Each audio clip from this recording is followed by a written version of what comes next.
right, ladies and gentlemen, welcome to the our Overwatch Community Clash. My name is Poxycaster, and we have the EU Finals, where we have Team Paradise Gladiators versus Team Global Warming. And I have my co-caster here, Zach, who's going to be joining me today as my caller caster. So how are you doing, Zach? Oh, I'm doing great. I'm really excited for this finals. The EU finals is going to be really interesting. Really excited to see it.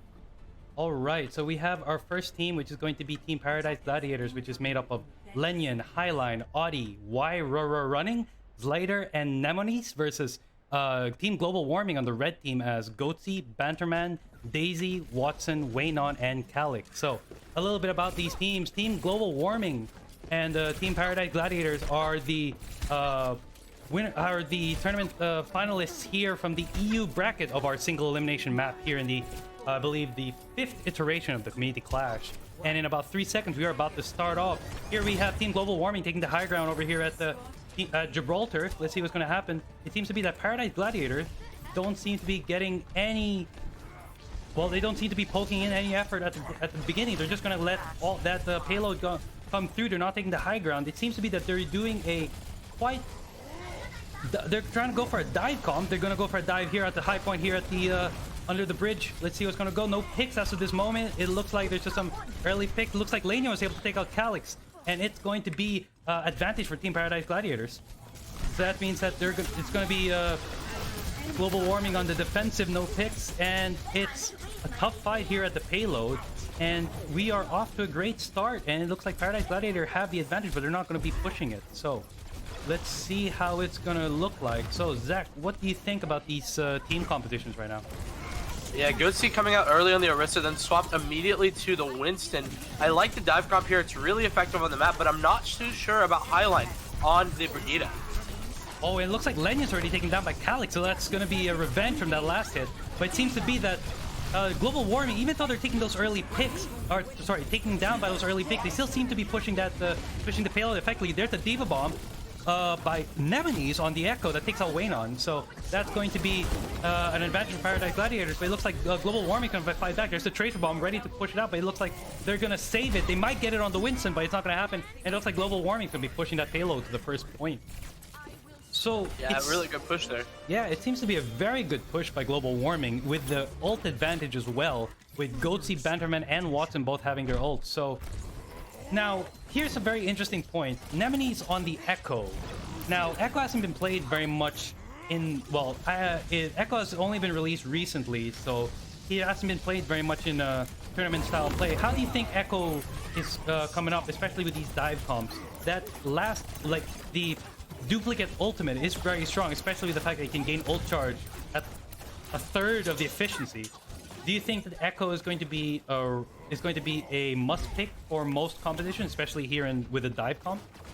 I mean, with a dive comp, the Echo is going to be incredibly valuable. In my opinion, the Echo is quite overpowered in its current iteration. With the ultimate ability, it's just so quick. Getting an ult, you can just duplicate anyone and get an instant ultimate. Oh, and now that's the nano. It's the blade coming out.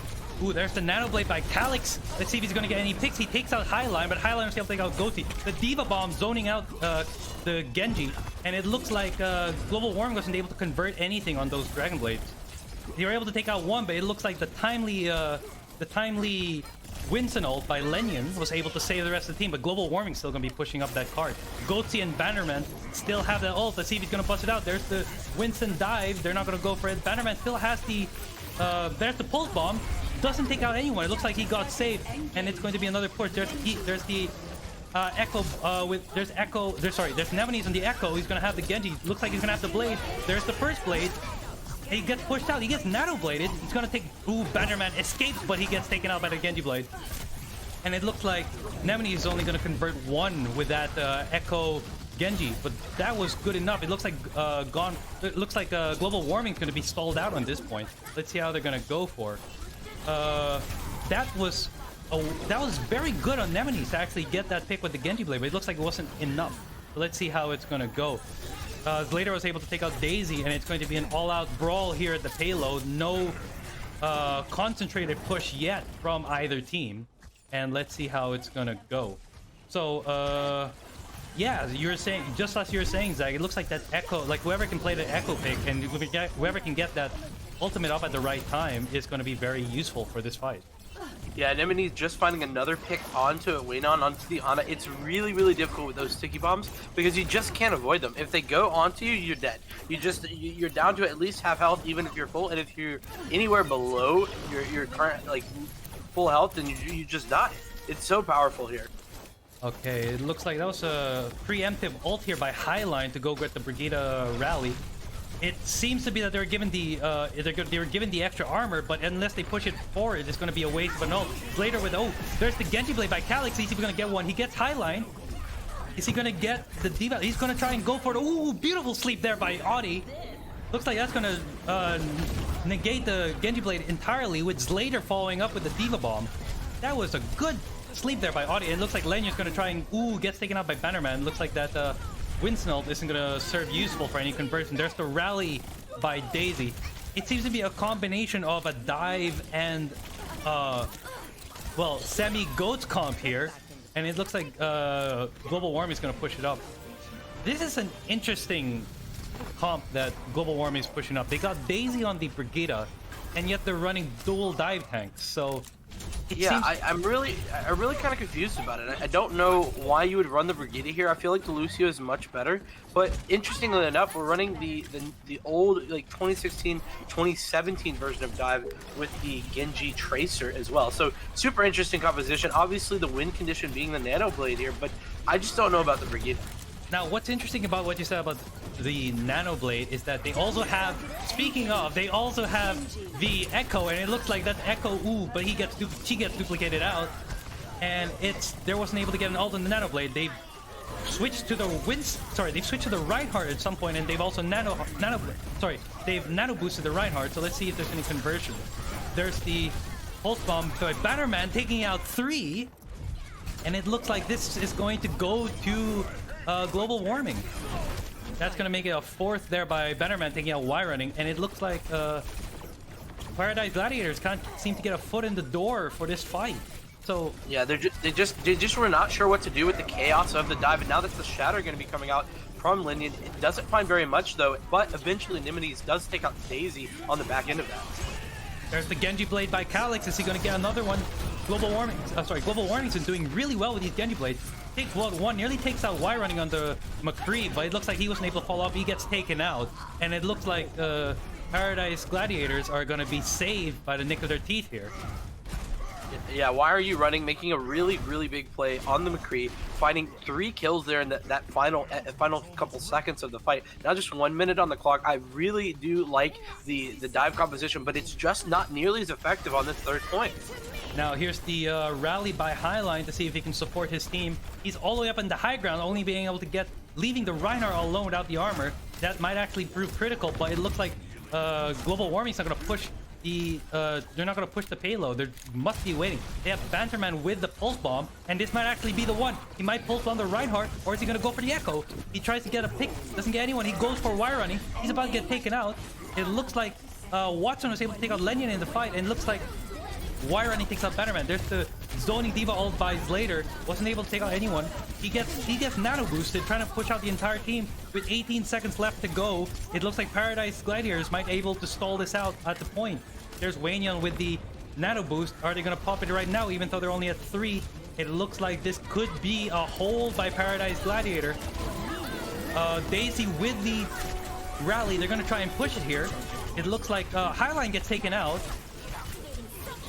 There's the Diva Bomb by Watson. Wasn't able to just zone them out. College was able to Audi, and it looks like Paradise Gladiator is at a do or die situation here. They have the Bastion just trying to zone them out, but it looks like this is going to go to global warming, and with that, no stall out, and that's going to be first point to global warming. Yeah, you know, really interesting there. I want to point out Nemesis did swap off to the Bastion, was previously on the Echo, but the almost or second to last fight, right before that last stall fight that we saw, Nemesis using the duplicate on the Echo in order to copy the Ana. And so a really interesting idea there, because when you copy the Ana, you immediately get basically just have 3 healers on the team, and so your ability to keep all your tanks alive and healthy, it just instantly it multiplies. And so then getting the nano boost immediately, pushing it onto the D.Va, and the D.Va able to take so much space with that is really the reason they won that initial fight. And that's part of the reason why I think the Echo is going to be so powerful in these matches, particularly if you're playing dive v dive, because you can just copy anything, any tank, any healer, and get instant value out of it no matter what. Now you say that, but it seems to be that Paradise Gladiators just can't seem to convert with those Echo ults. So you see Nemesis duplicate. I believe he's duplicated the Tracer, and he's duplicated the Genji a lot more times than usual, and he does get some conversion. But it seems to be that Paradise Gladiators just can't seem to get those, can't seem to sustain the advantage. So what is the win condition here for Paradise Gladiators if they want to go up against Global Warming? It seems to be that Global Warming has a more cohesive attack whenever they go up against Paradise Gladiators.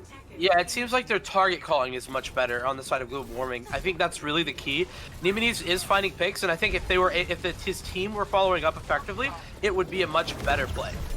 All right, and let's see how it's going to go. Where we got the first point, Global Warming taking the complete opposite of Paradise Gladiator in the first point and taking the fight all the way up there, but they've also ignored the payload, so it looks like they're going to try and get under the point. They're going to try and get some early picks. Calyx was able to take out Y running, that's their DPS down, and it looks like Global Warming has the advantage. Slater was able to demech Watson, so this might serve useful without the sustain.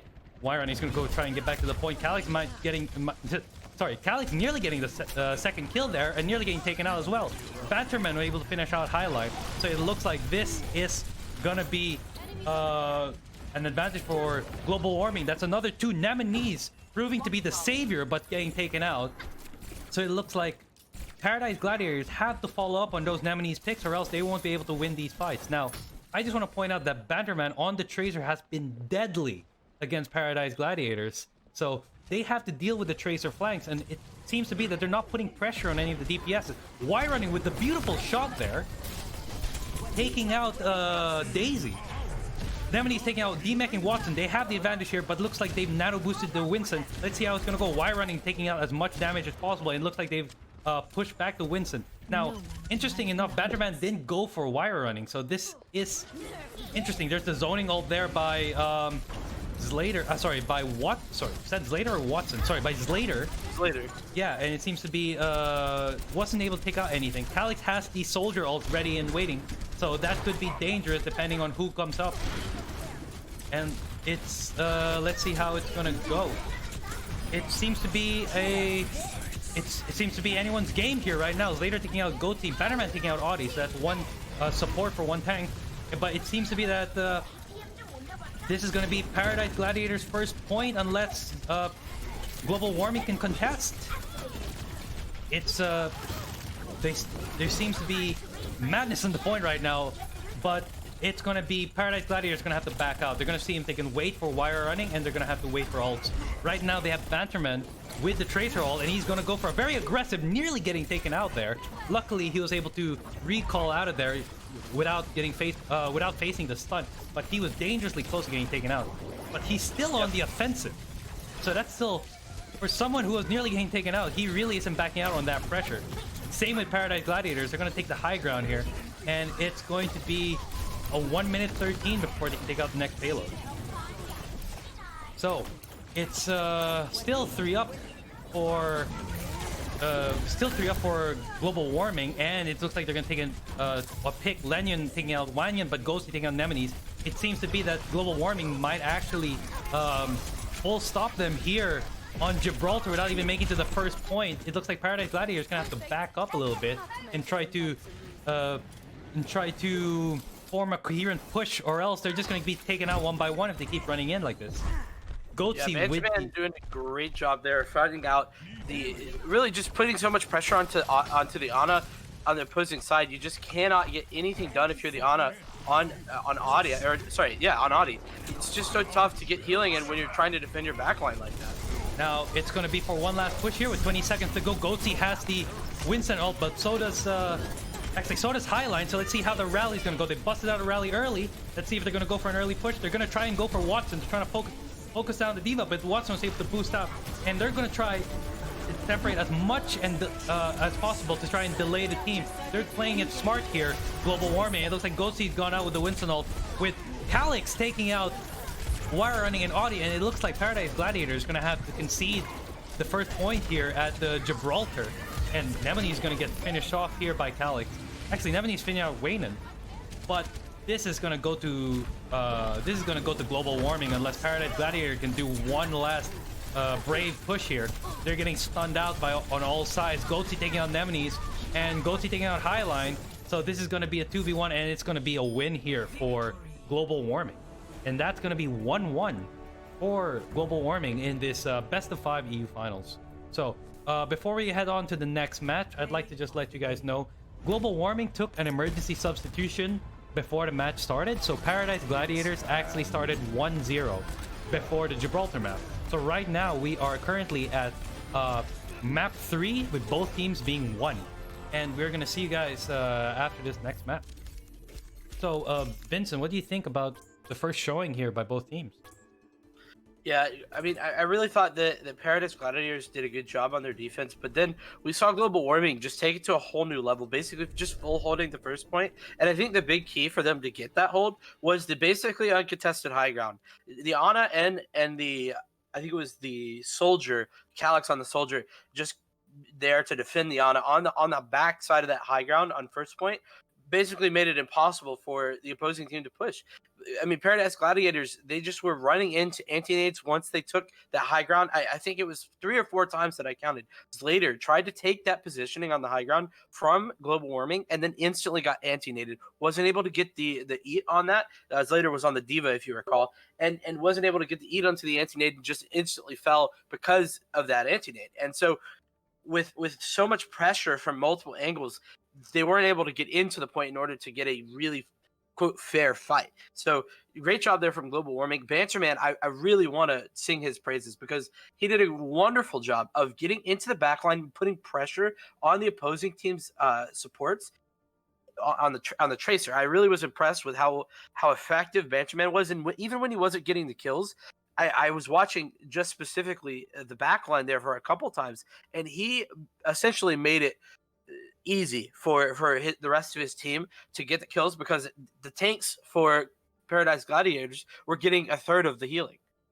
Yeah, that's what I wanted to also say. It seems to be that they weren't putting any pressure on global warming's DPS. Bannerman at multiple points in time was just literally waiting for the entire team to push up into point before he went in on the tracer. So I'm under the impression that the dive composition was working, but I think that maybe a brawl comp would have worked a lot better, seeing as they would have maybe came in a little bit more cohesively, a little bit more slowly into the point, and maybe done their target, like they would have done their target calling a lot better. Because it seems to be that when they were doing that dive push, that the dives were either late on either both the Winston or the Diva, or they just seemed to be separated with the rest of the team. So especially when they were running a Brigida halfway there, where you're having your support both separated either on the back line and on the front line. So having that Ana as the main heal just wasn't enough.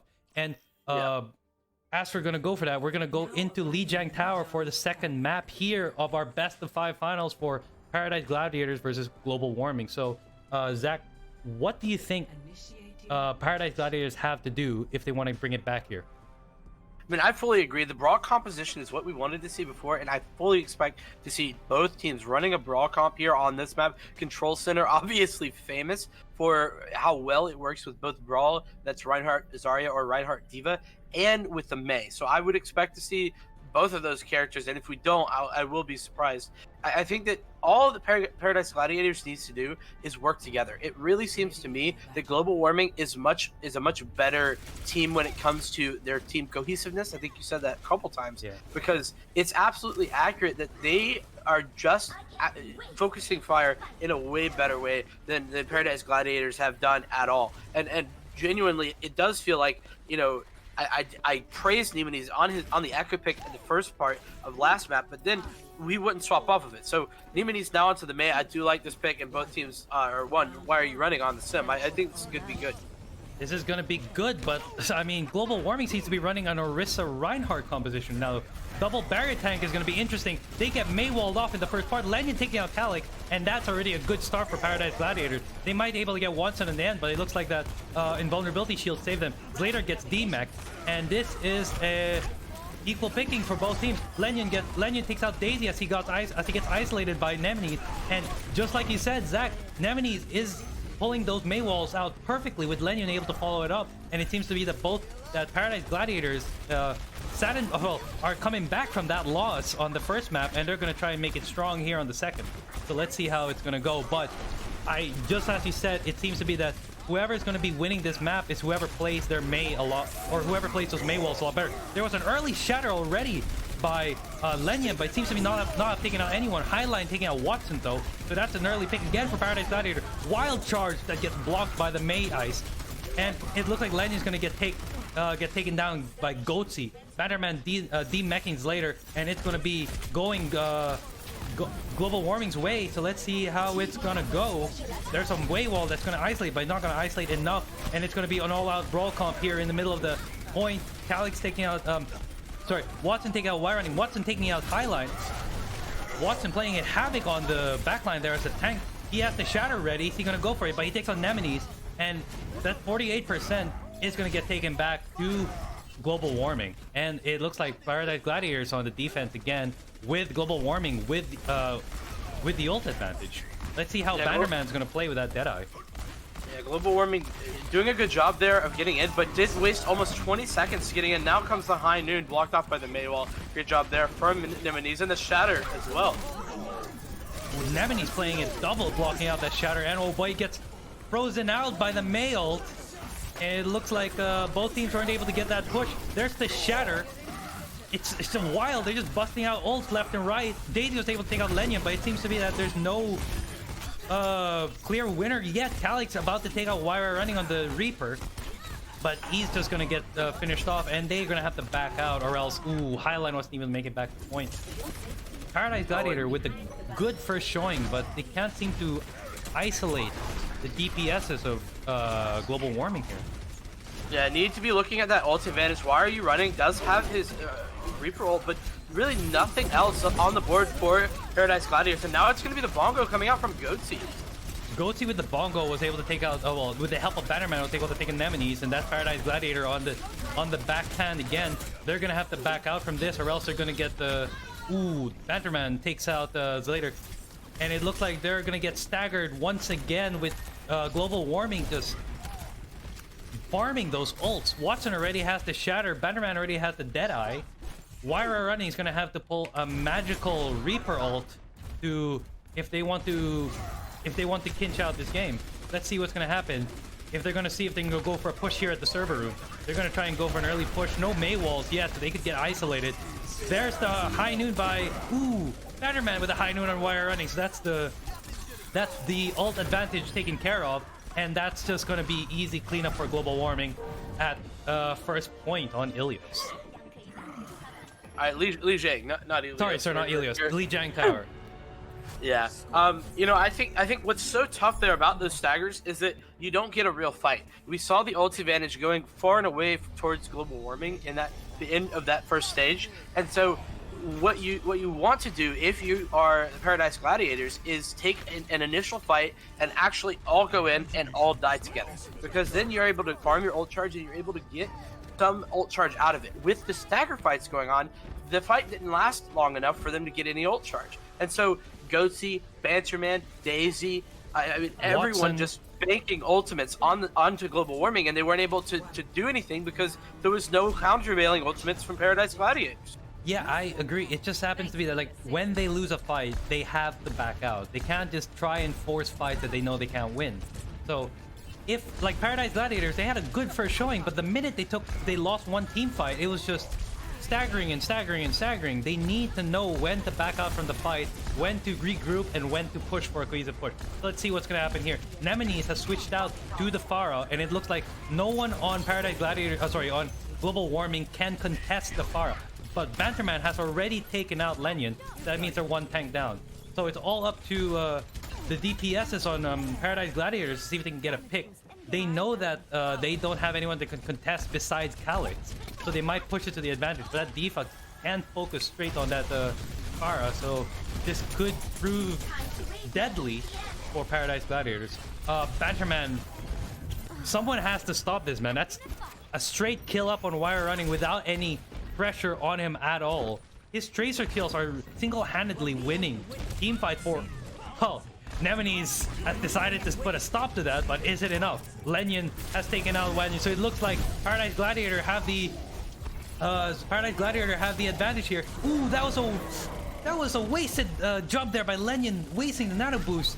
That was uncalculated. That should have been good for them, but it looks like that self death is gonna put them at a bad position. It looks like global warming is gonna pick up the pace here. Wanyan and Watson taking out 2, and they're gonna have to back out. Why we're running, knowing to back out from this fight, has decided to stagger herself. So let's see how it's gonna go. Yeah, I mean, I do think that it's really unfortunate. Just a misclick, I'm assuming, for Lijiang. Tough luck. I don't think he meant to do that, obviously. But now it's going to be, yet again, another ult charge battle that's just basically lost for... Oh, that's the Valkyrie, though, from Highline very early. But global warming going to be having big ult advantage with the rally already coming in. Nemesis getting taken out just as he has the fire ult. That would have been a game changer in this team fight, but it looks like they're going to have to back out from this one. Combined with the Valkyrie, that would have been enough to sustain them all throughout the fight. Let's see what Nemesis is gonna do here. Banterman still has the ult. Kali still has the soldier ult, and that could counter the Pharaoh ult if Nemesis decides to bust out the whole barrage. Let's see what's gonna go here. Nemesis is already on the back line. Is he gonna go for the Pharaoh ult now? He's trying to go for the back line. No picks yet, but they've got the point. Calix takes out Why We're Running, and he might go for Nemesis. Nemesis gets the Pharaoh ult out, taking out Calix just enough to demech Watson as well.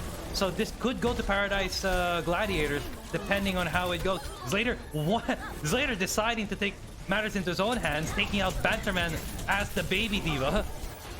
So it seems to be that the fight might go to Paradise Gladiators' way, but it's a massive dash here at the point just to try and prevent global warming from taking it to 2-0 at 99%.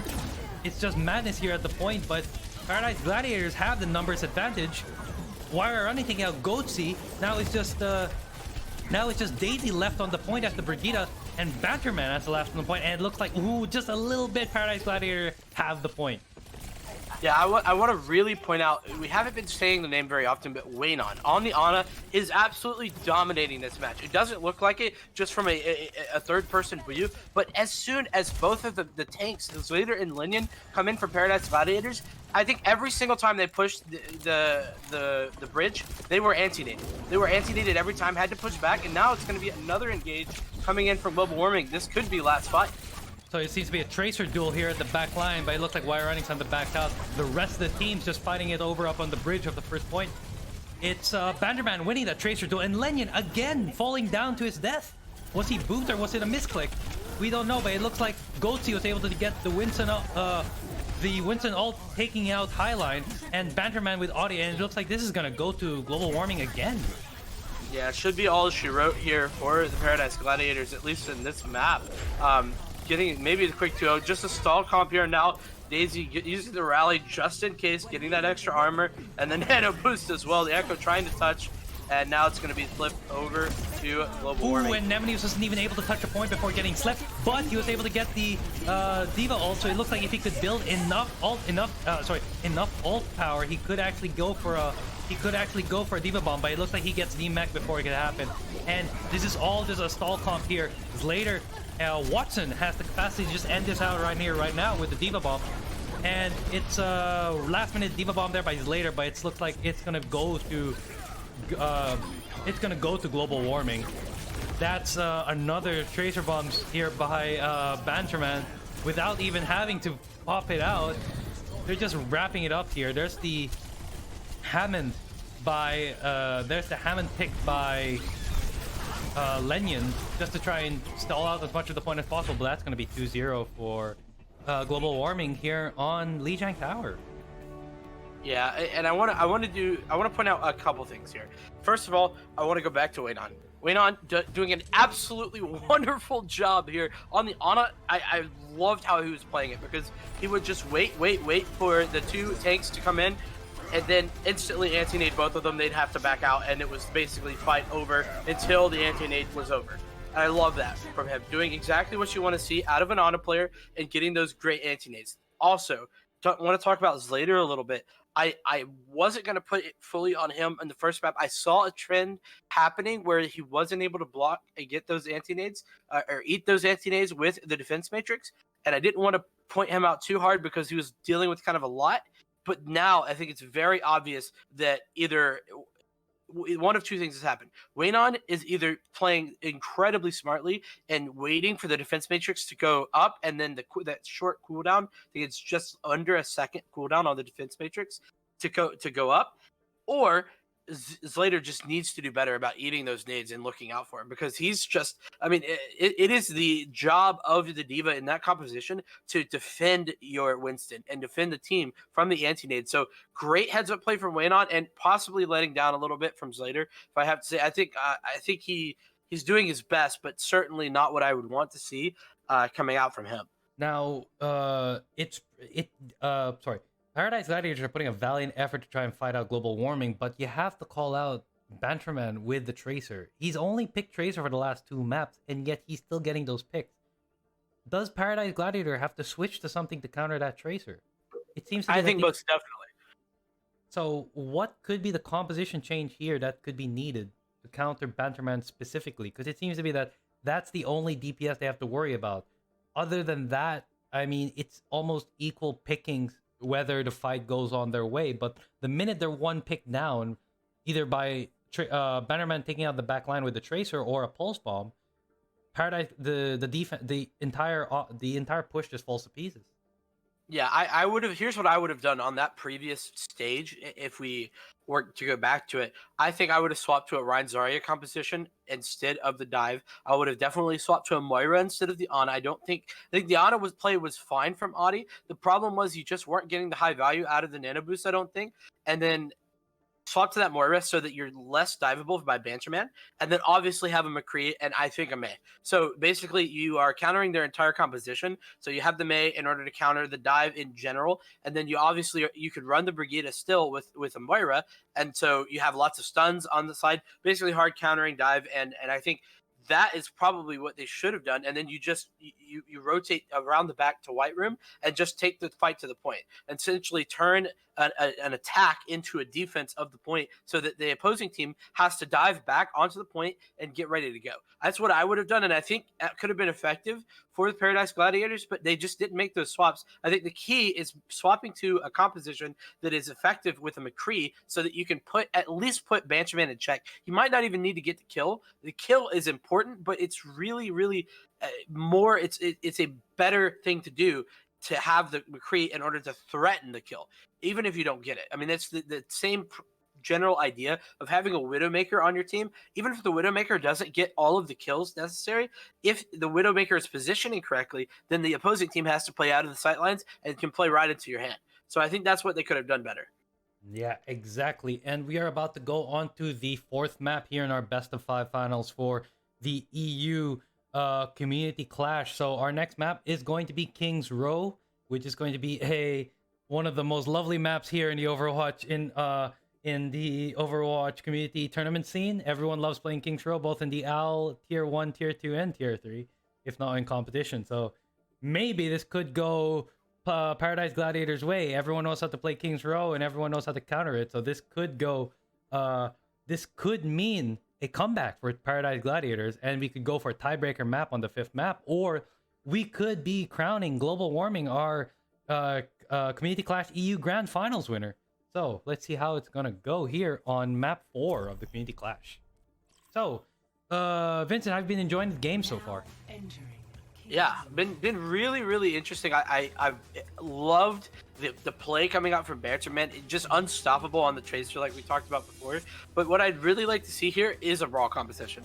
I mean, I know I talked about the Brawl composition on Control Center, and we kind of saw that coming out from, I think we saw that somewhat from Global Warming, but not really. We really saw that from Paradise Gladiators. Did get a little bit smashed on that map, despite taking first control. Now I think both teams probably going to be going to a Brawl comp, unless somehow on the defense you might be seeing some bunker. I mean, that could definitely happen. I wouldn't be surprised if they do run the Orisa Bastion bunker comp, but it seems to be that they're not gonna go for it. They're gonna have Lanyon and Nemesis running the Hammond and Echo with Highline on the Mercy, Audi on the Baptiste, and YY running ends later on the Ash and Sigma. So they're running double shields. Sorry, I apologize. The Goatee was on the Hammond, not the Lenyon. So they have Lenyon on the Orisa. So they're running double shields on this composition with Highline and Audi both having some good sustaining power. This actually might go Paradise Gladiators' way. And seems to be Global Warming just running for a straight up brawl comp. And it's going to be early damage there, nearly one-shotting a couple of them. But it looks like they're going to try and keep him pushing this out. Goatee very aggressive on the Rhine. They're going to go straight into the hotel and go for the backline. So it's going to be Paradise Gladiator taking up the high point here, knowing that the Brawl comp can't touch them from this far. So this is very smart maneuverability on Paradise Gladiator, but it looks like Calyx was able to wall them up. They're gonna have to drop down. The Mortality Field gets taken out, and it looks like Bannerman takes out the Mortality Field, and Global Warming already have the point without any contestation. They might even capture the point without losing a pick here. Goatee taking out Lenyon, and everyone's just being walled out. Ooh, Nemesis takes out Watson. Why are running? This might be pulled back by Paradise Gladiators just from the skin of their teeth here. Audi just holding it out against Daisy with the Lucio, and if they can get back fast enough, it looks like Paradise Gladiator might have just held it out, but sacrificing 2 ticks in the process. Goatee and Waynon both have their ult, so that's already a potential nano boost. Nano Ryan here ready to go, and it looks like they're gonna go for it. They have the Shatter ready. All they have to do is break down those shields. They've nano boosted already. Is the Shatter gonna come out? Is it enough just to go for it? They're gonna try and take out the Valkyrie. There's the Shatter taking out the Echo. He's gonna get charged out, but not enough to finish it out. It looks like Global Warming is just gonna go push and just hard push the point and just capture it without taking a pick. Watson take out Audi. There's the Sigma ult. Banterman taking out later Nemesis, and that's gonna be first point for Global Warming. Yeah, Why Are You Running did a great job of making a hero play on the first point to basically just bring the Lost fight back from the brink and win that initial fight that went so poorly for Paradise Gladiators. But then you saw the weakness of the composition they were running come out very, very quickly. The double shield just not very effective against the Brawl, that it's able to move it effectively with Daisy on the Lucio and just basically run out of their sightlines. When you run out of the sightlines, you lose. And there's just nothing you can do about that if you're Paradise Gladiators. You have to make the swaps, and now that's what we see coming out. Yeah, it seems to be that they just can't get they can't get the composition right enough that it just clicks for them. Like, there are just some options that, there are just some concepts that click, and there are just some that don't. And that's what, there's a May ult, and that's gonna have to force him back again. Goatee taking the triple, with Bannerman and Calyx finishing them off without any counter on that May ult. They've switched out from the I apologize, they didn't switch out from the D.Va. It looks like Slater wasn't able to counter out the May ult when they busted it out, so it looks like that's a team fight loss for Paradise Gladiator. They have the rally and they have the bobble by YR running on the Ash, so let's see how they're going to combo this. So they have Goatee with the Shatter, Watson and Wayne on the Nano and the D.Va. There's the Shatter without any contesting, but it looks like they were saved by a last-minute armor. Watson taking out Wire running with the D.Va bomb behind the main wall. And that's Global Warming cleaning it up. And to the second point here at King's Row, with Bannerman still having the ult ready to bust it out if he ever needs to, but it looks like even Goatee is just taking a little pick of the action. Let's see how it's gonna look up for Paradise Falls, but it looks like Global Warming's just taking it away here. Calyx taking out YY running. Oh, that's just such a tough stagger there for the Paradise Gladiators, and now they just cannot push, cannot do anything. You see them in the corner and just getting free card push. I mean, this is half of point 3 for free. There's no fights happening at all. They have Nemesis with the May ult, and that could be the one that could win if they could get it out. They have the Nano Boost and the Shatter, but gets blocked by the shield, and Nemesis gets slept without even without taking out the Blizzard. So that was a good sleep there by Waynon. Much as he's saying we're ignoring all the other, how we're calling out all the other players, not ignoring, apologies. But you just said it before, Waynon with those sleeps and the antis are what's keeping global warming in this fight. That's another freeze by Goatsy, so it looks like Nemini was able to at least have some utility with the ult, but the shatter by Goatsy takes out all of Paradise Gladiator here. Last minute Nano Ryan just to save it, but he gets frozen by Calyx. You have to give it to Paradise Gladiator. They are really fighting for their lives here, and they get the staggered out, and it looks like they have, for the first time in this entire King's Row fight, a breather. Let's see how they're gonna do it with this breather. Looks like global warming is gonna give them a little bit of space here. See how they're gonna counteract now that they have Bannerman with the High Noon and Watson with the Diva Bomb. There's good combo potential here. Lenyon has to get a God Shatter with YY running if they want to win this team fight. So this is all on those two to win this next team fight. Let's see how it's gonna go. YY running not taking the high ground to see if he can try again. He's busted out the High Noon, dangerously close. They're trying to go and push it. No ult yet, and he gets Maywalled. That's not even gonna take out the Banterman there, so that's gonna be a wasted High Noon just right there. Let's see how Lenyon has to do with the shatter. It gets blocked by Goatsy, and that's both ults by Paradise Gladiators down.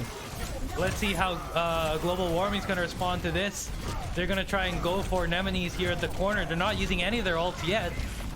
Banterman still has both the High Noon. Wayne Hunt just takes out Wayne just takes out another with the anti-nade, and that's gonna be global warming with 1 minute 50 on the time bank. Yeah, what you saw there was a really heads-up play from global warming.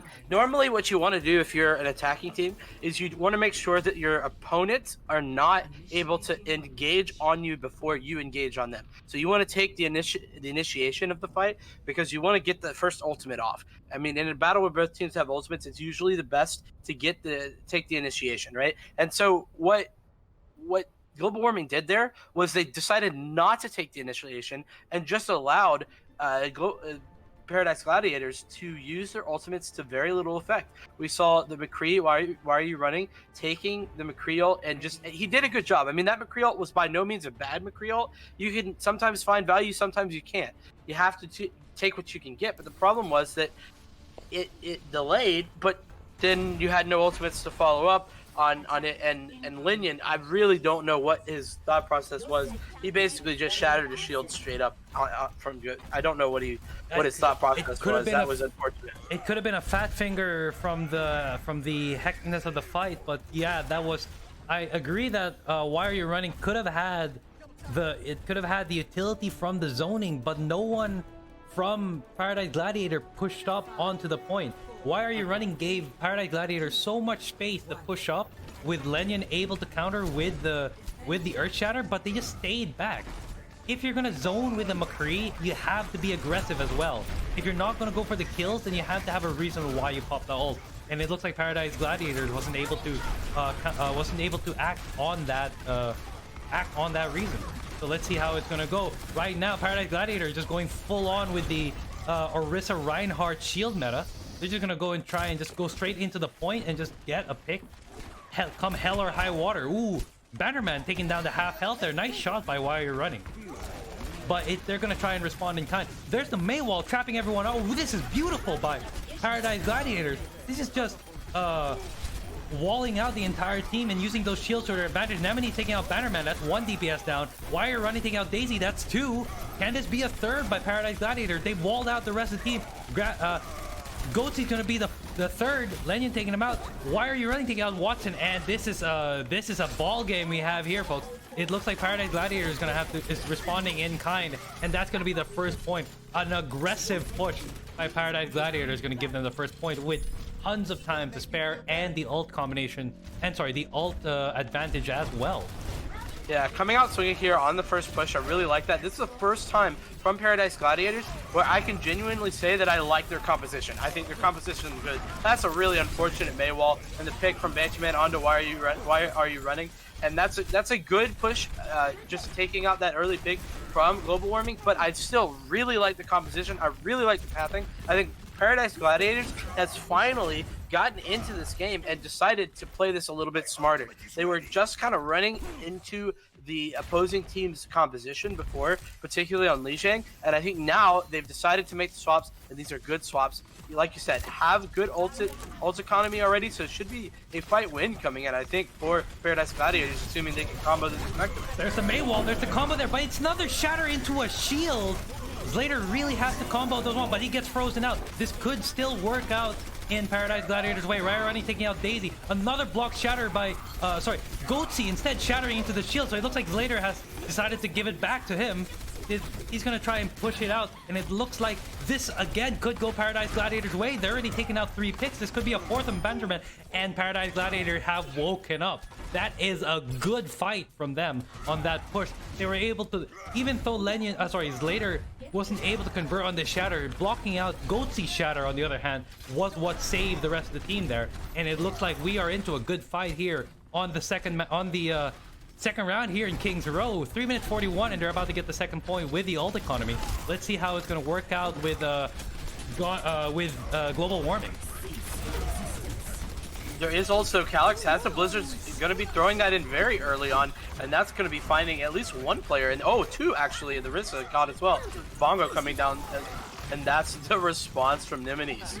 There's the counter Blizzard by Nemesis. He's just gonna get the Zarya, but it forces the Zarya to Diva Bomb. There's the shatter by Slater that takes out Goatsy just in time with the nano. It might have actually saved them. Highline takes out Calyx. Watson takes out Slater. It's anyone's game on this point, but it looks like there's an advantage for Paradise Falls with Daisy, knowing that the fight might have been lost. Busts out the Lucio beat, and it looks like Paradise Gladiators are gonna have to back out, but that was a good play by them. Admirable, knowing when to back out. They still have the ult advantage with Audi, and why are you running? This might work out in Paradise Gladiators' way, but global warming, seeing the momentum being built, decided to stop that, and they're gonna go heavily aggressive here.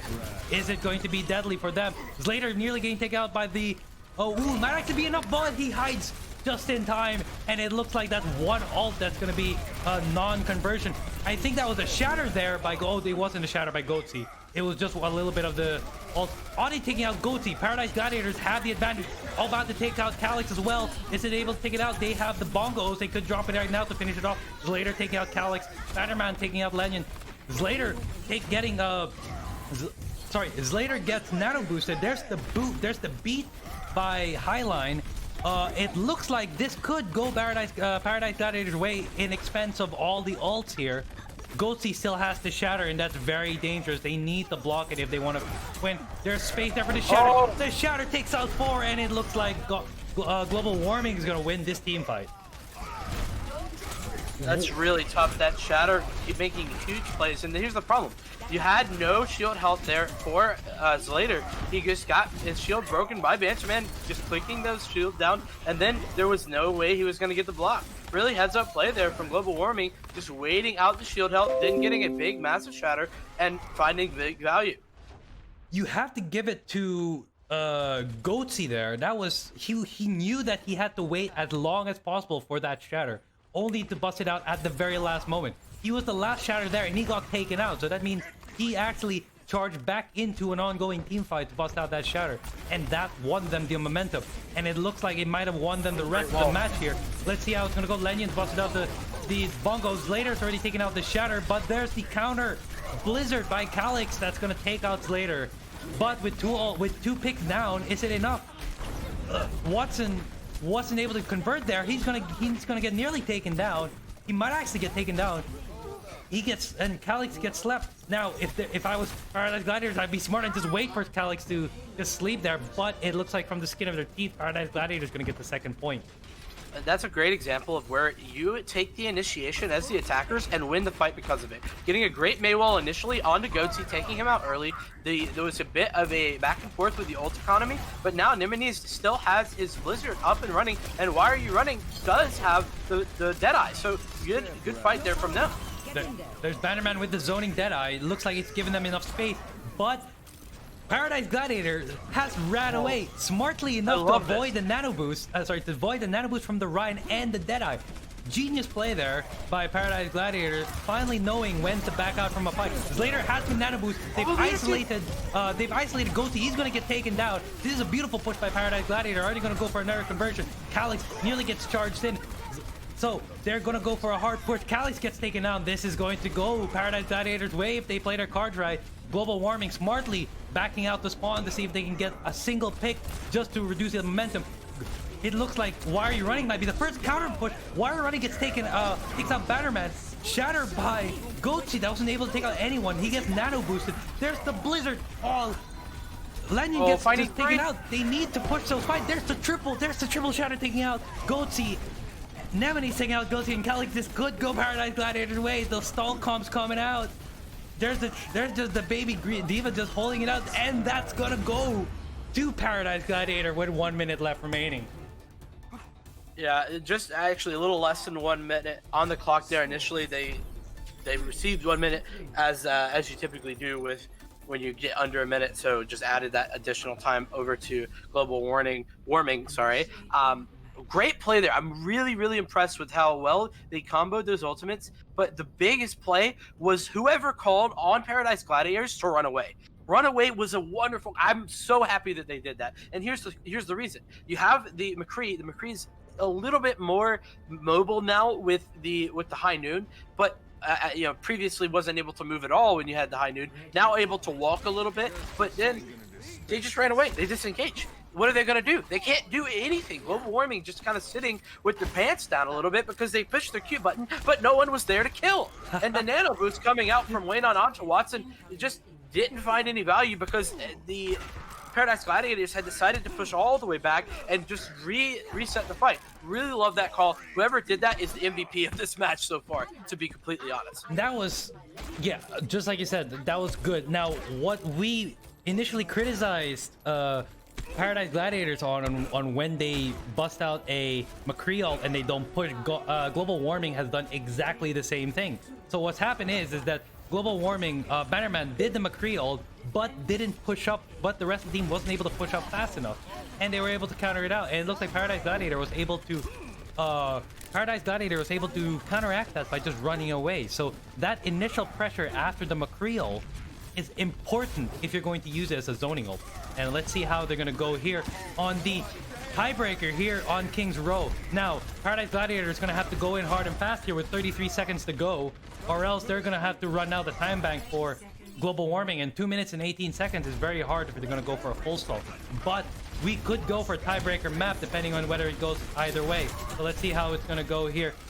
They're going all the way around the map here without dropping. They're gonna go for a last minute drop with 12 seconds to go. They're gonna go for a push. It looks like they've isolated all the way back to the hotel up on first point.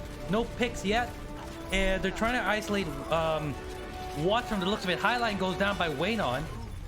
But Slater gets taken out. The shatter by Slater takes out 3, takes out 4. This could go to Paradise Gladiator for the first pick. Bannerman the only one left, and that's gonna be first pick to Paradise Gladiator. And I give a lot of credit there for both Lijiang and Slater, because here's the thing, that shatter had found massive value. The only way that they were able to get the shatter is huge Halt and then Fire Strike combinations there from the Orisa and then the Reinhardt. So great heads up play from Slater, getting that shatter, really winning them that fight, but Lijiang making a big play himself by combining both of those cooldowns in order to get the big ult charge. Now let's see how far Paradise Gladiators can push this card. They're already at overtime. Any single push off that card and they're going to lose it. So they have to push this fast enough. It looks like a beautiful Maywall there by Anemones to save them. But it looks like they get shattered. Shatter off, but the Baptiste and Vulnerability Shield saves them. Watson is able to take out Slater. They need to push as much as possible so they can get the payload up. But it looks like this is going to go to Global Warming, and Paradise Gladiator is going to have, I believe, just a little bit of over 25%, if not just under 25% here in the second payload push here in King's Row. So Paradise Gladiator, if they want to win this against Global Warming, are going to have to do a full hold if they want to win. There are no tiebreakers in this map, seeing as how they made it to how they've made it to a payload push. So Yeah, it's all up to Paradise Gladiators. Can they do a full hold, or is this going to go to global warming? I want to point out a great play there at the back end of that. So we talked about multiple times how you can effectively use High Noon in order to zone your opponents into a position that is advantageous for you. That is a perfect example from global warming of how to do that. Banterman just uses his High Noon, the Deadeye coming out, then the Maywall's basically taking out most of that time bank from the High Noon, but then it allows the Reinhardt there, I think it was Watson. Yeah, Watson on the Reinhardt was able to get a micro flank onto the entire enemy team and gets an Earth Shatter onto everyone. Everyone's down on the ground, and despite a really good immortality field coming out from Audi, it just isn't enough, and that cleans up the fight. But you have to give it to Audi. That immortality field just gave them a few extra seconds. It would have been enough had there been another ult combo with it, but you have to give it to Paradise Gladiators. Even though they look like they're losing, at least they're gonna lose as they're gonna make it as hard as possible for the opposing team to win. So it looks like global warming is just gonna go in straight into the point. No shenanigans here, no going around the point. They're just gonna go straight up. It's gonna be a straight up brawl here. Maywall's coming up on both sides. Leiden's going well with the Orisa, trying to get as much of the team as close as possible. Nemene's taking out Watson. That's one pick down for global warming. Let's see how they're going to respond for Paradise Gladiators. Slater taking the fight up really close, and it's still going to be global warming just by a hair, but they're going to try and back out and try and wait for the spawn to come back. It looks like Paradise Gladiators been given some breathing room, but that's dual ult now. A Maywall just counteracting it. They're gonna try and go for the first pick, but Paradise Gladiators gonna go from a behind the back. There's the High Noon by Why Are You Running. Wasn't able to take out anyone. Batterman taking out Audi. That's one support down. They need to counteract. Why Are You Running takes out Watson, but the Blizzard is out. But no one's caught in it, surprisingly.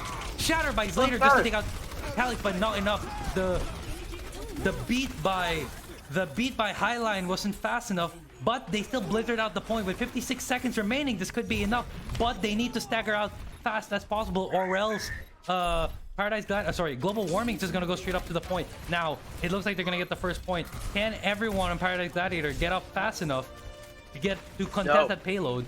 Let's see how it's gonna go. Highline, long spawn. Unfortunate there. They're gonna have to take the fight without him. They choked. They're gonna have to hold here. Paradise Gladiators trying to get it. I'm not sure. Audi, I think, was out of position there on the first point, on that first push, using the amplification matrix early on the left side. Now it's gonna be the bongo coming out from Lijiang and a response from Goatse and Khan. So double bongo coming out from either side. Ooh, Shatter blocked by Slater. That's gonna be Watson down one. Shatter. Watson gets taken out by Why Are You Running. This could work out in Paradise Gladiators' Paradise Gladiators' favor. It's still anyone's game. 2 seconds to go. They're gonna try and push this hard as possible. No ults yet. It looks like Global Warming's gonna bust out every ult in their repertoire. All Paradise Gladiator has to do is just stay the fuck away, and it looks like there's the Shatter that takes out 4. It's enough, but the Baptiste's invulnerability shield is gonna save them. But Wire Running takes out 2. Paradise Gladiators might actually win this, and it's gonna take out Watson. They have to win this team fight and isolate everyone out. Bannerman takes Slater takes out Bannerman. It is the Wild West, and Paradise Gladiator actually win this. Oh my goodness, that was so back and forth. Great play there from Paradise Gladiators. Playing around the corner, not allowing any of the ultimates, Benjamin and the amplification matrix coming out. No value because they weren't fighting. No fight, no value. That's how it works. And all this shatter from Watson. That's that microphone that I was talking about. Oh, that was beautiful by Watson. But I honestly, even though the play of the game here is Watson, that play went to Slater all the way with that shatter on the last point.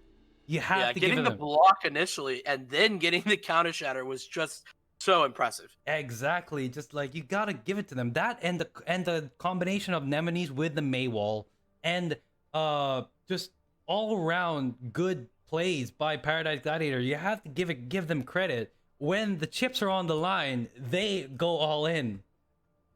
Yeah, I want to go back to the composition conversation that we had been talking about before.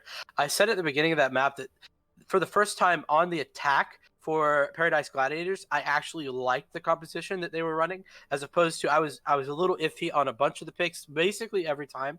And then obviously when they were running the dive earlier, I think they should have swapped to Brawl in order to counter Banterman. But the really impressive thing here is that global warming were forced onto the mirror. I mean, they ended up running the Batiste as well, and the May. So as well as obviously the double shield Orisa Reinhardt. So great play there from Paradise Gladiators, essentially forcing the opponents into their arena. Obviously, Paradise Gladiators is quite comfortable in that composition, and so when you force the other team into your arena by making them mirror your comp, then they're essentially just ceding the fact that your composition is better against what they were running. So I really like that, and it's very clear that Lijiang and Slater are pretty coordinated on their cooldown usage for both of those tanks. So using the Holt effectively in order to get ult charge for your Reinhardt is a great way to show that you are basically a step ahead of the other team. And I didn't see that coming out from Goatsy and Watson.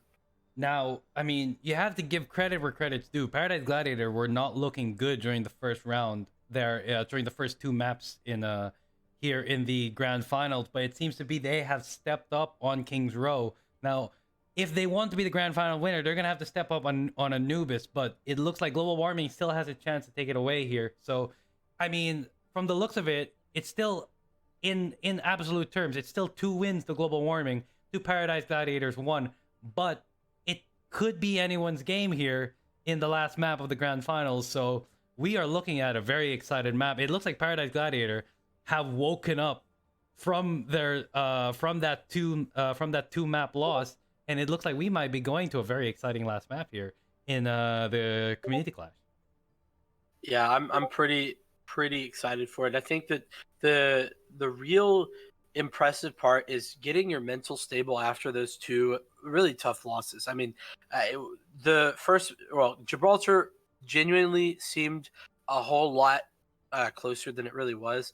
I mean, by the skin of their teeth, the Paradise Gladiators were able to push as far as they did, and they didn't push very far. Global warming really looked dominant there, and then on the control map, the 2-0. So if you're mentally in that game, it's quite difficult because you do feel, if you're Paradise Gladiators, that you're getting stomped. Even if you were in many of those fights and it was just a couple of key swaps that you needed to make, it doesn't feel that way. It feels gargantuan almost and difficult to come back from. So good job getting their mental in check and being in that fight. Obviously now everybody kind of running online for Paradise Gladiators. I'm hoping that we're going to see an electric Temple of Anubis, because this map is so good for one, the composition the Paradise Gladiators were running before, but it can also be great for a bunch of different odd picks. Like Junkrat is quite good here. The Widowmaker is also quite good on Temple of Anubis. So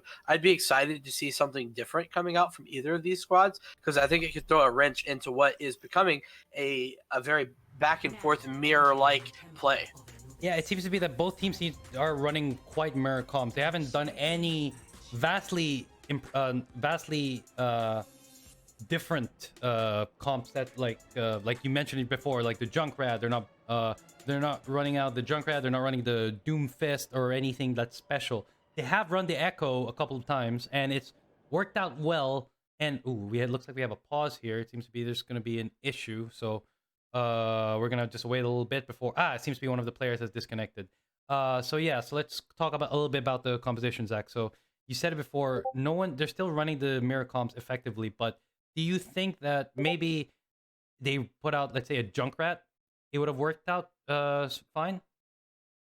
Well, for previous maps, are you talking, or for this coming map? Well, not for this coming map, but like for these previous maps, and maybe if it works out in Anubis, because it seems to be that a lot of them.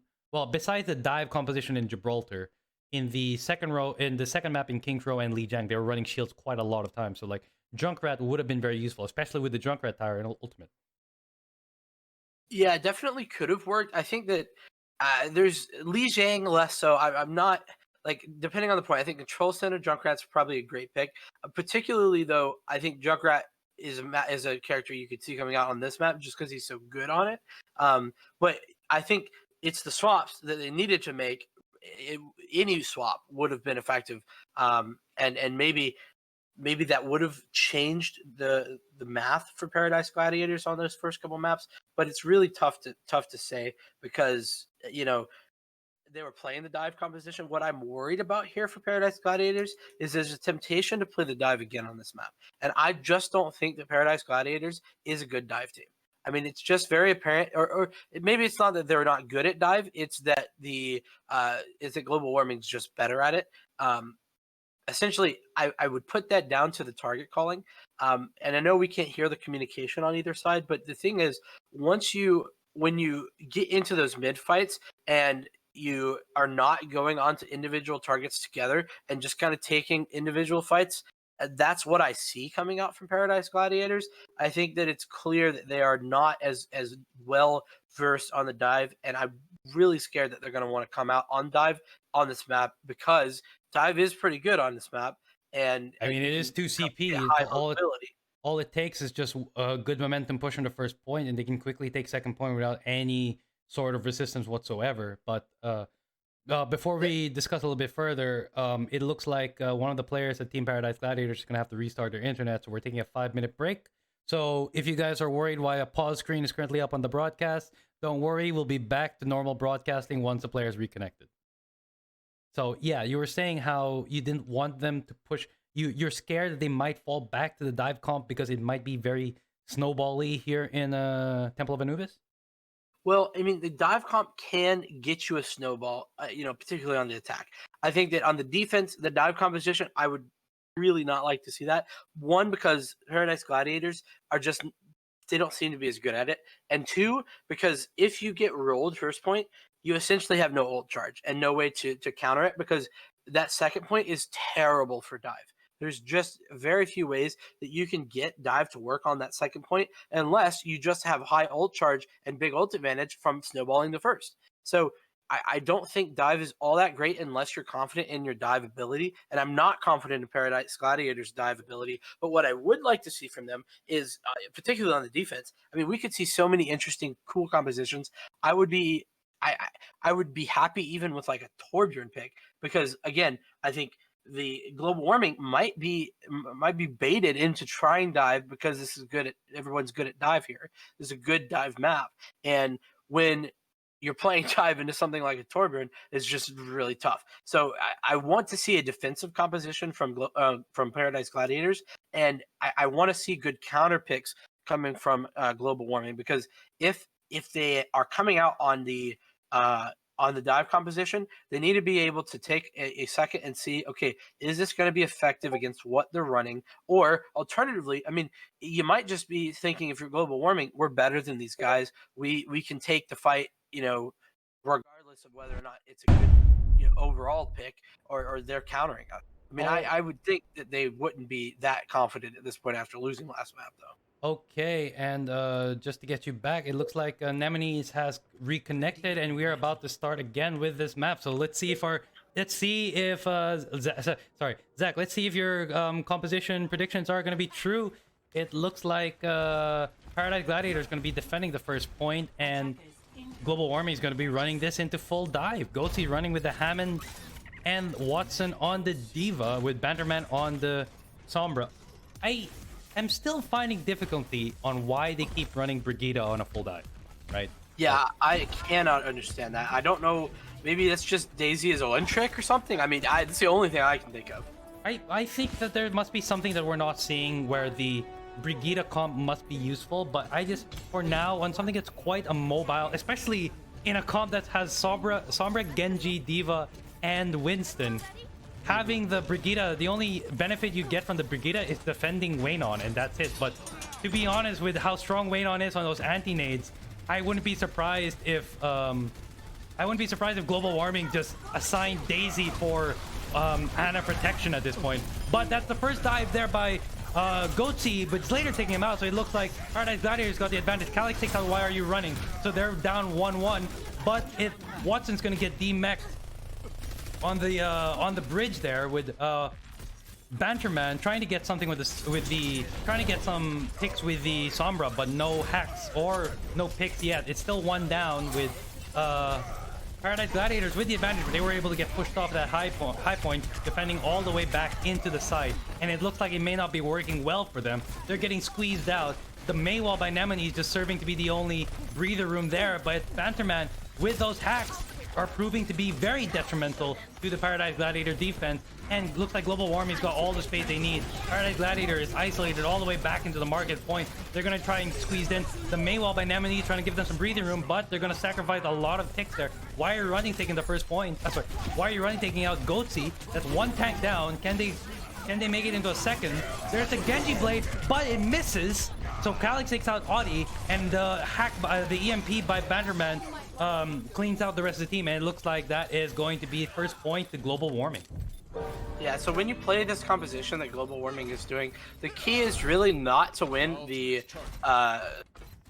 fight where you're just going in with no ultimates. You're gonna lose that almost every time. With the Mei, I mean, there's just no way. And Goatsy seem to be a little bit having a little bit of trouble with coordinating with Watson on there, so kind of diving in alone and getting walled off by Nemones. But then you're just waiting for the EMP Nano Blade. I mean, that's your win condition. They did that exactly correctly. Through the EMP, through the Nano Blade in, you win the fight, and that's the first. So just guaranteeing that first fight, I think, is that composition does. Now, I mean, you get that EMP, and it's over. Yeah, exactly. But what's interesting is that they've now switched it out to a brawl composition, so they know that that win condition doesn't apply to Anubis B point, and they're gonna go straight into the cavern area of the point. They're gonna try and go take it from the left side without bypassing the main here. That could take Paradise Gladiator by surprise, but that Mei wall by Nemones is still too dangerous.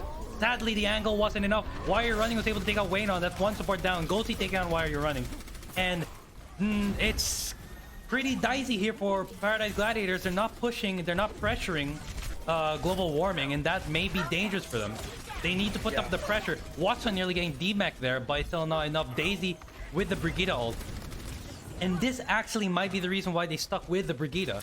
They knew that they were going to switch out to the brawl composition onto the second point, so they sacrificed one support and hopefully had enough of the push from the win condition to guarantee them a push. So let's see how they're going to work out. They're going to try and go for main this time, with Watson trying to get some picks, but it looks like it's not going to work out. Why You're Running has the McCree ult, and that could be what wins it. Slater has the Earth Shatter, so it's ult advantage to Paradise Gladiators, but Global Warming has the cheekiness. Slater has the Shatter, but he wasn't able to take out anyone. Waynon misses the sleep on Highline, so he's gonna get pushed out. Ult is still vastly in Paradise Gladiator's position. Nemone's taking out Goatsy. Daisy taking out Why You're Running. Why You're Running is having some bad luck. Getting taken out by supports. Ooh, beautiful nano boost. Beautiful charge there by Slater to go for the nano boosted Brigida. And the Blizzard isolates them out from the point, so it looks like Paradise Gladiator might win this, and they do. Global Warming is backing out from this fight.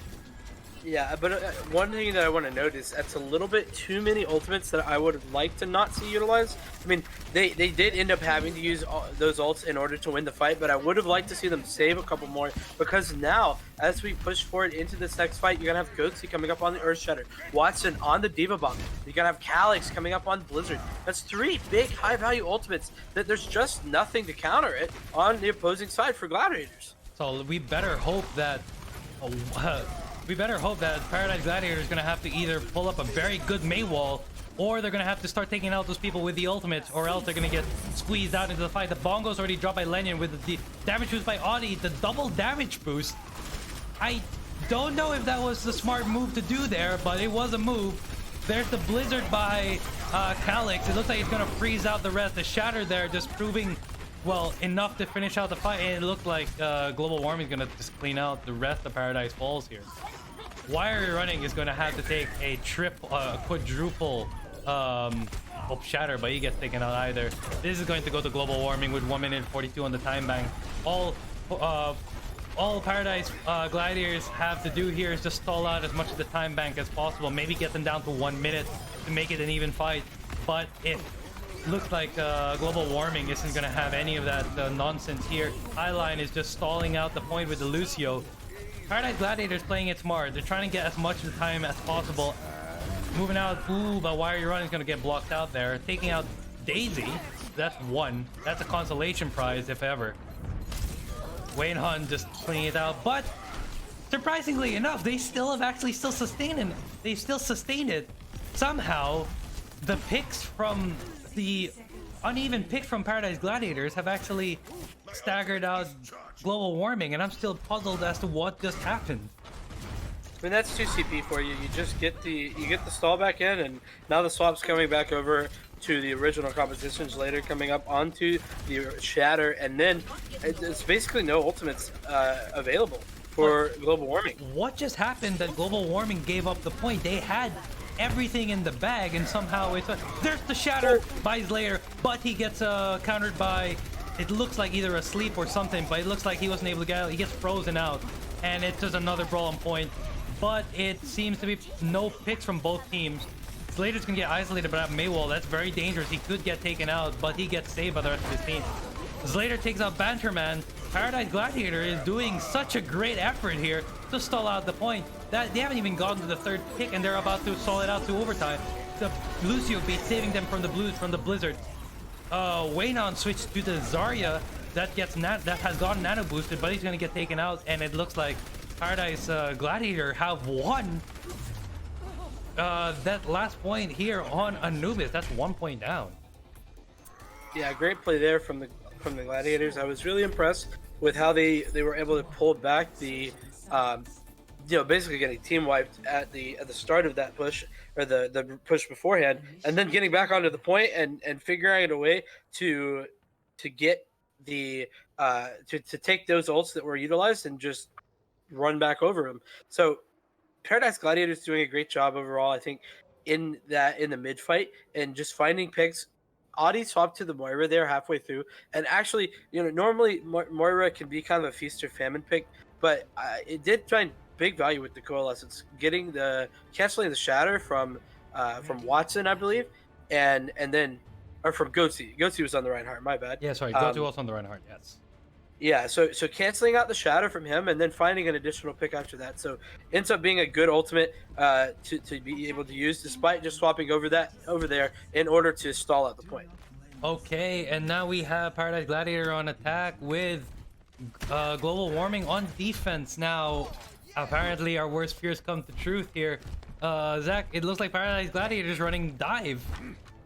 Yeah, I think they've been baited in. I mean, I don't know.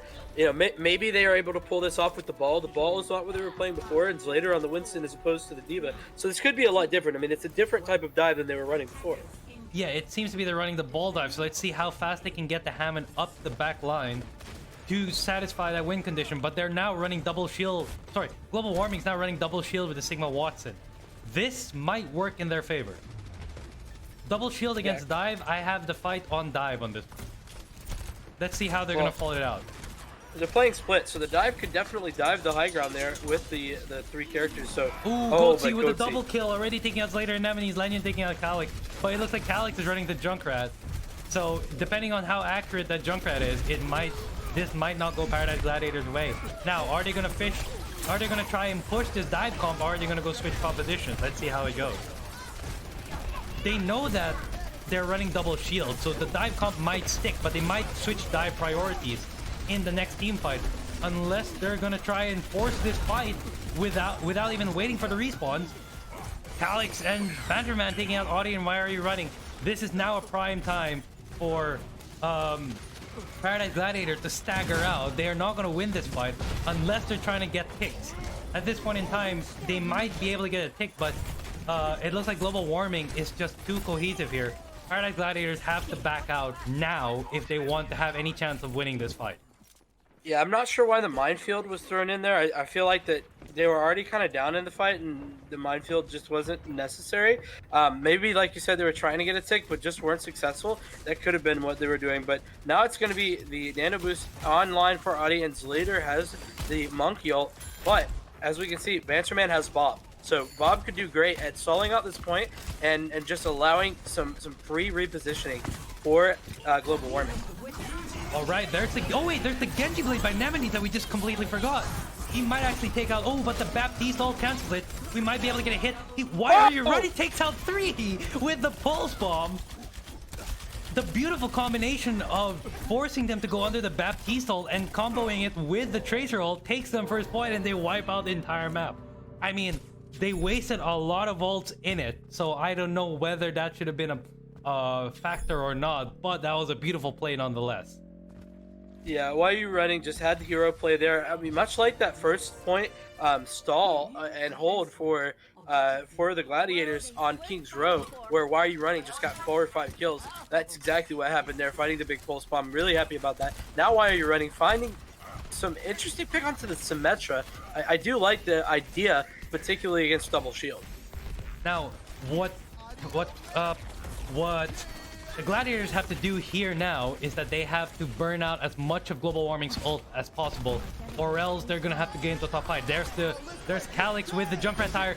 Calyx takes out 3. Now, the Highline wasted the beat there, just a bit too late to serve as useful, and it looks like Paradise Gladiator is gonna have to back out from this fight. Now, luckily enough, Highline popped the ult early into the 4-minute time bank that he might be able to get it back fast enough. But what should have happened there is that once the Junkrat tire was out, the Lucio ult already should have came out automatically, and they should have popped it, or they should have at least baited out the Junkrat ult. But it looks like a combination of the Junkrat, I believe that was Banterman on the Junkrat that was able to bait out the Lucio. Calyx. Oh, sorry, just Calyx on the Junkrat baiting out the Lucio beat. Working in Global Warming's favor. Global Warming's favor. Ghosty now has bongos, Watson has Flux, and Waynon has the damage boost. So right now, all Paradise Gladiator has to do is just waste those ults. They need to make sure that they can bait them out if they want to win this with like maybe a minute remaining. They should eco push here, but they're not going to do that. Audi gonna get the nano boost onto Lijiang. I'm not a fan of that. I really wanted to see them just eco out here, just push out ultimates from the opposing side, and then go in with their own. Now it's the bongo committed from Goatsy. Well, it may have proved enough to burn maybe 2 of their ults, but not enough to burn out all 3. It looks like Bannerman was able to save it. That nano boost by Lijiang and Audi was a very much of a misplay. I don't think that should have happened, especially seeing as it was just wasted hiding behind.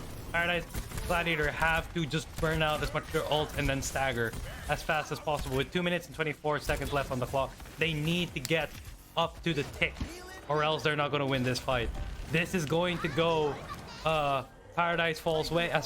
This is going to go Global Warming's way if Paradise Gladiator can't burn out those ults fast enough. Yeah, I think they need to do Paradise Gladiators 100%. Need to push in. Don't use anything, even if they get the Earth Shatter online. Don't use it. Just need to do an eco push. Get the ultimates online. Hopefully bait out Watson and Banterman, and maybe Daisy if they can help it. But I don't think that's going to happen. So need to be pushing out these ultimates from the opposing team, like you were talking about, in order to get a good last push. So let's see how this last push is going for. They're still getting staggered out as much as possible with that Mei wall. They're gonna try and go fast in here into the caverns area. Let's see, Lijiang has to shatter, but they're running up against double shield. So this is all up to Lijiang to see if he can do the counterplay. But Watson gets taken out by Why Are You Running? Paradise Gladiator have to back out. They cannot go in here dry. There's the shatter, takes out 2 for the meantime, but it looks like the Baptiste is gonna the Zenyatta's Transcendence is gonna save them. I didn't even notice that Daisy switched out to the Zenyatta halfway through this play. And it looks like that's 1 minute remaining. It's all up to Highline and Nemesis with those 2 ults to save the rest of this play, and Audi. Banderman still has the zoning ult with the McCree, and Calyx has the Blizzard. It's going to be counter Blizzards all the way unless something happens. Slater gets taken out by Banderman. Oh, that's seconds that you cannot waste on a 2CP map here. They're going to have to wait out Slater with the Diva. Now, Slater can get a good counterplay here if he eats the Calyx's Mei ult. So let's see how it's gonna go here. Highline has the Lucio ult. Are they gonna use it for the initiation, or are they gonna wait out, something? Let's see how it's gonna go. Slater just trying to get something there. He gets boosted out. They're all on point, all separated. They need to be very cohesive. Paradise Gladiator. There's the ult. Bannerman gets weighed out. There's the Blizzard. There's the Lucio ult. All the ults are in the field right now.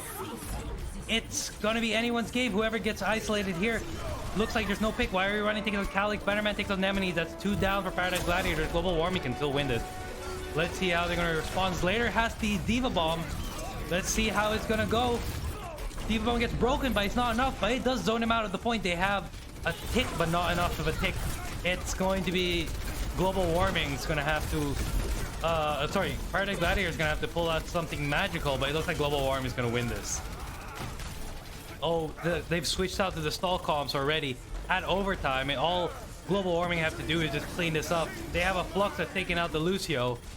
He's gonna get taken out, and it looks like this is going to go to global warming on the final map of Temple of Anubis, and they are our Community Clash EU Grand Final winner. So give it up to global warming. That is a nice try there by Paradise Gladiator, but congratulations to global warming. Yeah, there's the EMP Nano Blade coming in, just getting a couple of kills, or well, I mean, just got a lot of damage in, and getting the dash resets. Really powerful ult combination. So great job there from global warming. They just looked like the more dominant team in this, and I will say that honestly, ult mismanagement there, the name of the game, and kind of the reason that Paradise Gladiators was unable to take that. They had the ability, but they just didn't ult manage correctly and wasted ultimates when they didn't need that. The nano boost coming out at the worst times on that final couple pushes, and then the shatter utilized, in a lost fight. I just can't understand why you would throw that in for no reason. It seems sloppy is what it is. So tough play there. Great job to Paradise Gladiators putting up a fight, especially on King's Row. Great job winning that map, but it was definitely the global warming definitely finding more value overall throughout the maps, and just Banchaman kind of unstoppable. Talk about an MVP of this map.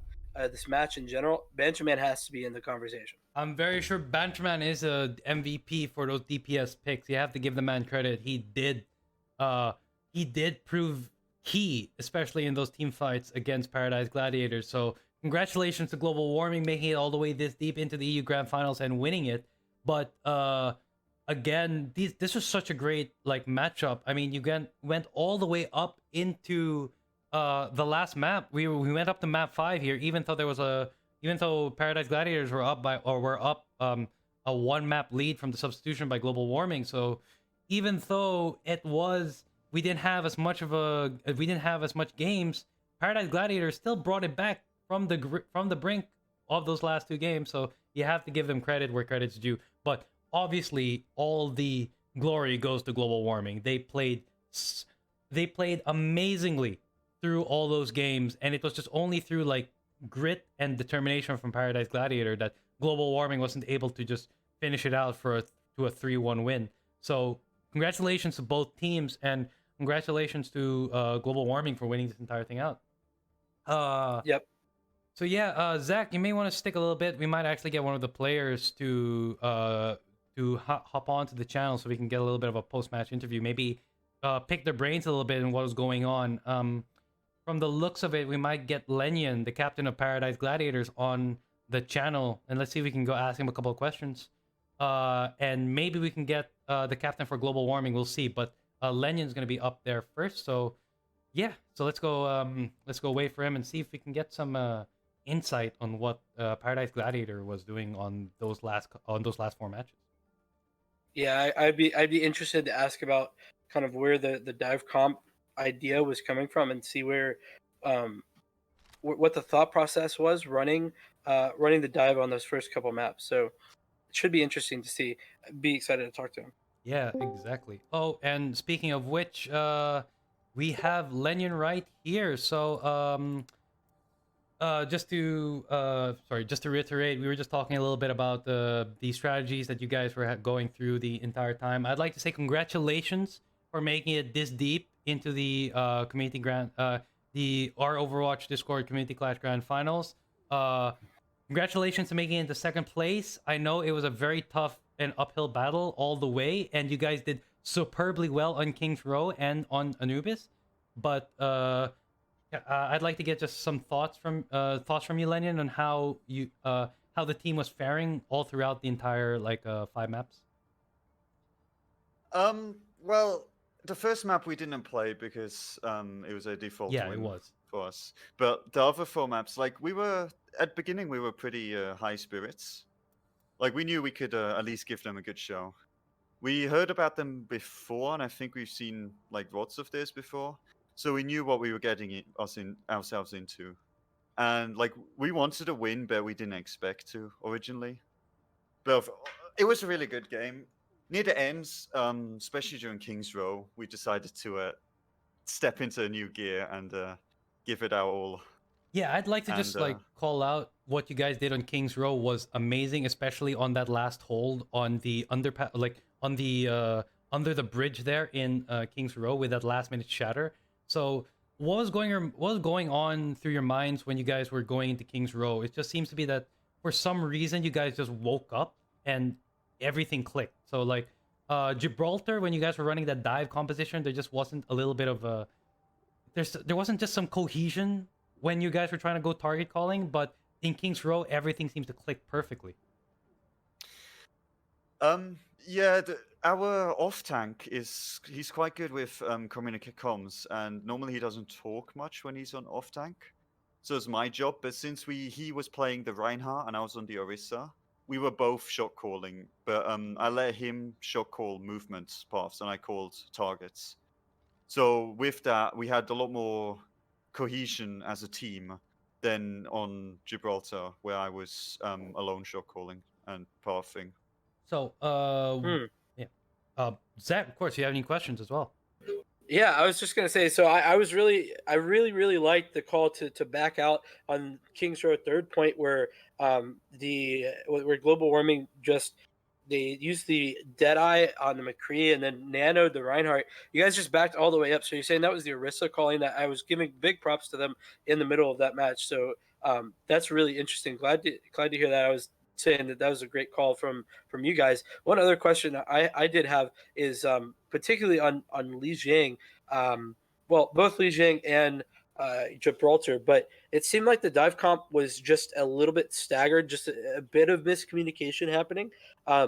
Is there kind of a reason that you guys decided not to go towards more of a brawly style, particularly when you guys seem to be quite good at it on the first point of control or of control center, and then obviously did quite well with a more brawly style on King's Row? The thing is, we've practiced a lot of dive on maps, and in general, we want to get our dive up to a level where we can compete with a lot of other teams. Since we've had some roster changes recently, so our dive is especially weak. So we thought on a few maps, especially on Lijiang, we've practiced a lot of dive. So we thought it would be good if we could try dive, but we've never really faced a team like global warming that can execute a dive really well. So I'd say it's just us getting humbled by them in a way, by their dive. Hopefully, it was a good learning experience for you guys, but I think that humble is a bit too strong of a word. You guys did very well going up against that global warming offense.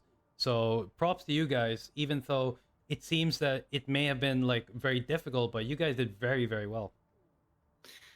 Yeah, I was surprised myself. Like yesterday and today, we've been performing pretty well, considering we had a 4-0 defeat recently in one of our most recent tournament games. I thought we wouldn't be able to pick it up that well, and but I'm proud of my team that we managed to pick it up, and we almost got the win there. That's great. And just to wrap it up for you, Lennon, and for Paradise Gladiators, I assume you guys are a open division team or something within those lines? Yeah, we will be participating in open division. Okay, so hopefully we see you guys make it deep in open division and in a couple of other tournaments, or maybe in the community clash in a couple more months. So thank you very much for participating, and congratulations for being our second place winner. Thank you. So enjoy the I believe you guys get a custom Discord role on the server, but hopefully you guys can make it deep in the next one and maybe win the first prize this time. Hey, we can always hope. And by then we'll also be a lot better with cohesion. So we'll be looking forward to it.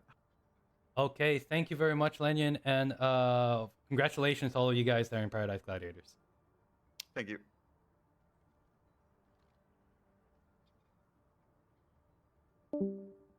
Okay, and next up, we're gonna get Daisy over from Global Warming. So, Zachary, are you Daisy? Greetings, yes, that is I. Okay, congratulations to you guys and Global Warming for winning the Art of Wars Community Clash Grand Thank you. Finals. So you Thank guys did play amazingly for the last on the last 4 maps. So we just want to like interview a little bit and see how you guys were thinking over in the couple of matches and how you guys were like adapting to the playstyle for Paradise Gladiators. So initially on the very first map on Gibraltar, you guys just dominated on dive. Was especially coordinating those pushes with Banterman on the Tracer and you both, I believe, Watson and is it Zlady? Am I right? Yes. Zlady on the tank. So what went Wait, through your mind when no, you guys were just dominating with that dive composition? I'm confused now. It's Goatsy, not Slady. Goatsy, sorry, Goatsy. Apologize. I apologize. It's just been a while. That's alright. I said yes, so it's my fault as well. Yeah. So, what went through your mind when you guys were running that dive composition that just worked so well in Gibraltar? Well, Gibraltar's it's a very high ground oriented map. If you have control of the high grounds, there's not a lot that a regular comp can do against you because you can shoot them from all angles. So the sort of best comp is dive because you can get to high ground without having to take a rotation through Narnia somewhere. Um, and it's just you kind of have to rotate cooldowns a lot for contesting cart and contesting high grounds. So the diva can go with Matrix, and the monkey then can drop with the bubble, and then the diva can come back with Matrix, and then they get heals, and it's just constantly cycling abilities to try and keep them at bay. Yeah, but what's really impressive with what you guys do in Global Warming is that you can do these cycling and still yet be cohesive in the pushes. So what was really staggering with the Global Warming offenses is that you guys were really pressuring these people. Like, you were taking picks left and right, and yet you'd still pressure them enough that they would have to back off. So Gibraltar was one of them. Anubis, especially with that early dive pick there. Like, I believe that there were still a couple of picks that you guys... Sorry, there were a couple of times when you guys were picked off, and yet you still tried to go for the push just to get the tick. And that was really, like, commendable on your team. But I just want to talk a little bit about Lijiang Tower in King's Row. So Lijiang Tower, you guys were still running the dive comp even though Paradise Gladiators were running a Farah. So you guys weren't worried at all that you didn't have the hit scan to back it up? With a Farah against dive, it's difficult for her to do a lot because with the mobility that dive has, you can just sort of ignore her and kill everybody else that's on the floor because especially if there's a mercy, it's a 6v4 on the ground, and the mercy and the Farah can't put as much work in as a tracer and a brig can to the frontline battle. So you just sort of dominate the ground and just ignore the Farah. I have a quick question about King's Row, actually. So we saw in King's Row, you guys had a good initial. I think you were on offense first, I believe. But then, or sorry, on defense first, a good initial defense, and then on the offense, Paradise Gladiators brought out a different composition. Was running the double shield, Orisa Reinhardt, and initially you guys ran more of a brawly Ryan Zarya or Ryan Diva. I don't recall which one composition into that, but eventually swapped to the essentially the mirror, even with the Baptiste coming out as opposed to the Ana. What was kind of the thought process there? What forced you to swap onto the mirror comp rather than just doing what you were good at? That seemed to be working at least somewhat effectively before that. Well, I think the Rhinorissa is very good at holding sort of an area because you have the two shields, you can put them pretty much anywhere, and there's not a lot you can do to shoot around them. So the Diva can't really take high grounds because there's going to be a shield, and they have control of a lot of the map. And then the Zarya can't really punch through the shields as easily. So it's better to play the Zarya if you're going to really go aggressive and speed into them and put everything into just walking past the Orisa shield. But with the Baptiste that they had, you can't really do that because they can use their lamp and then you have to back off. And while you're backing off, they have all the advantages and can kill you there. So we sort of had to change our style to match them, we felt, because the Orisa shield was just too much to try and work past. Yeah, very interesting. So you're saying that the Baptiste is kind of the crux there with his additional healing resources, and the immortality field makes it very difficult to re-engage effectively. Getting past that shield on the Yeah, Orisa. exactly. Oh, I love that. Thank you so much. I really appreciate you getting that. Proxy, did you have any other questions? I just have two before we wrap it up. So I am just really puzzled. Why do you guys run Brigida with a full dive? Like, Yeah, it's a question a lot of people ask actually, because the brig you think of as the counter dive, like she stops the dive happening.